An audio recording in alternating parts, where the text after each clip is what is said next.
Mapagpalang umaga po sa inyong lahat.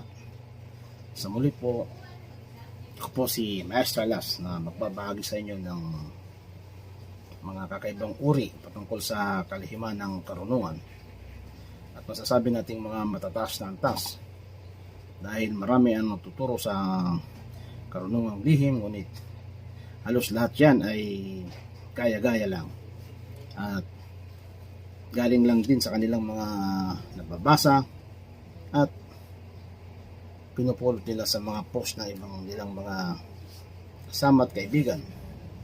Ngunit si Maestro Alas ay hindi mahilig sa mga ganyang aktibidad. Gusto ko lagi ang aking tinuturo ay galing sa aking sariling kaalaman.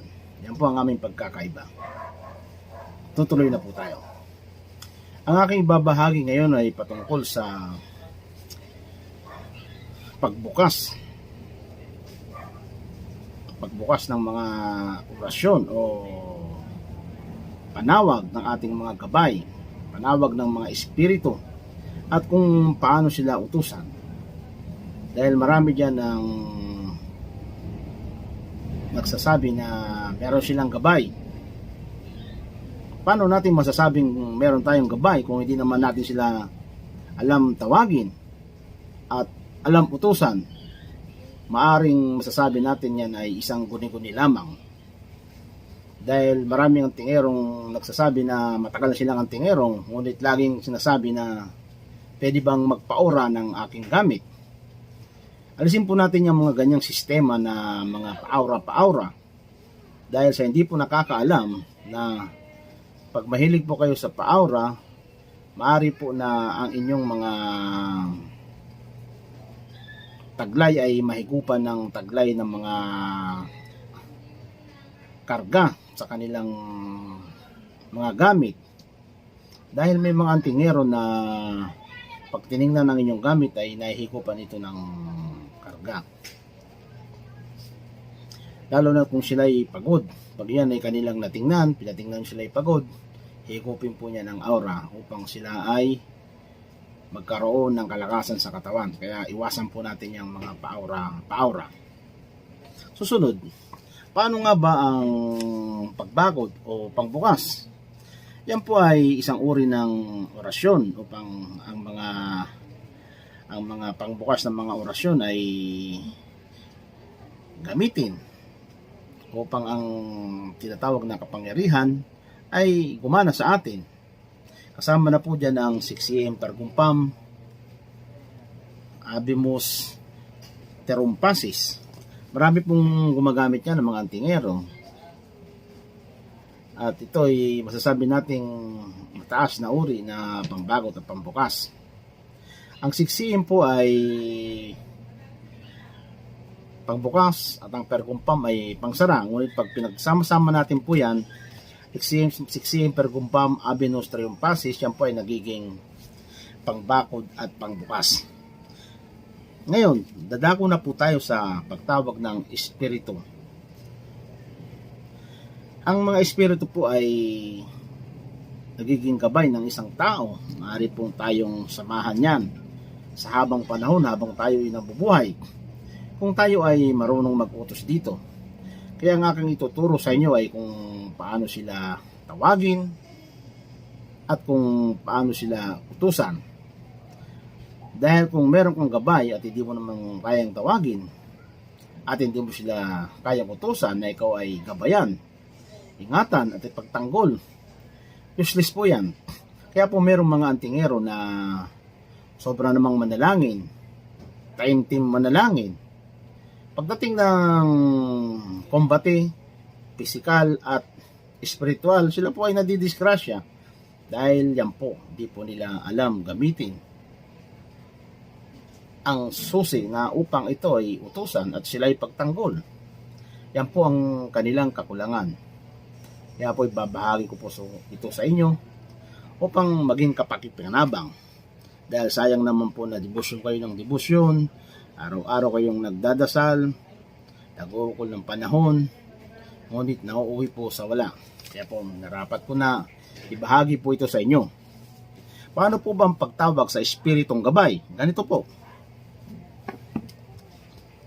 Dasalin lang po ito ng tao sa puso. Ito pa ang orasyon. Ali, Adoy, Sabaot, Amara. Banggitin po yan ng 9 na ulit upang ang inyong gabay na espiritu ay lumapit po sa inyo. Mararamdaman yung nandiyan siya dahil magbabagong ihip ng hangin, maaring lalamig ang dampi ng hangin sa inyo, o maaring uminit ang hangin, at maaring magkaroon kayo ng kakaibang pakiramdam. Maaring kayo parang mahihirapan huminga o tatayo ang inyong balahibo dahil ganyan po ang kanilang presensya habang ang inyong katawan ay hindi pa nagkakaroon ng pagkakaisa. Ngunit kung nagkaroon na po yan, tinatawag na pagkakaisa o synchronize, pag nandiyan po sila, kayo po ay lalakas. Ngunit sa una po ay negative po ang dating nito sa inyo.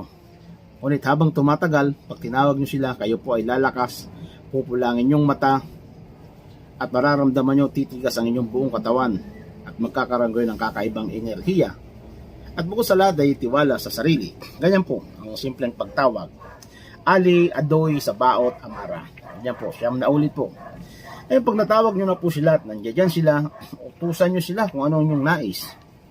Utusan nyo sila na ikaw pagtanggol, gabayan, ingatan, kasama ng inyong mga mahal sa buhay.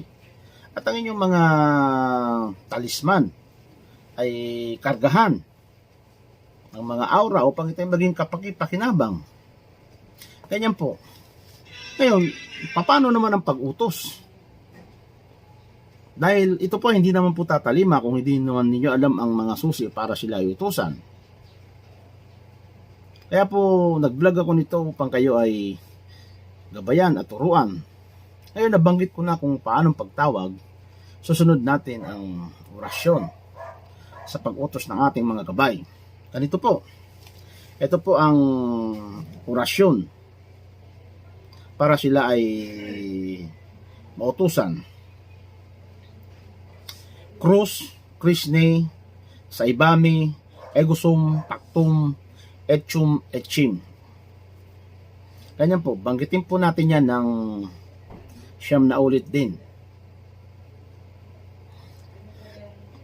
Marami na naman ang tataas ang kilay, Maestro Las, dahil hindi na ako naglalagay ng mga orasyong ganito sa aking description ng video. Ngunit dahil po sa ito ay napakamaselan, para po sa kapakanan ng aking mga subscriber, ilalagay ko po ito. Ngunit huwag niyo pong gamitin sa mali, dahil ito po ay nakalak. Pag ito po ay ginamit niyo sa mali, kayo po ay mapipinsala, binabalaan ko po kayo.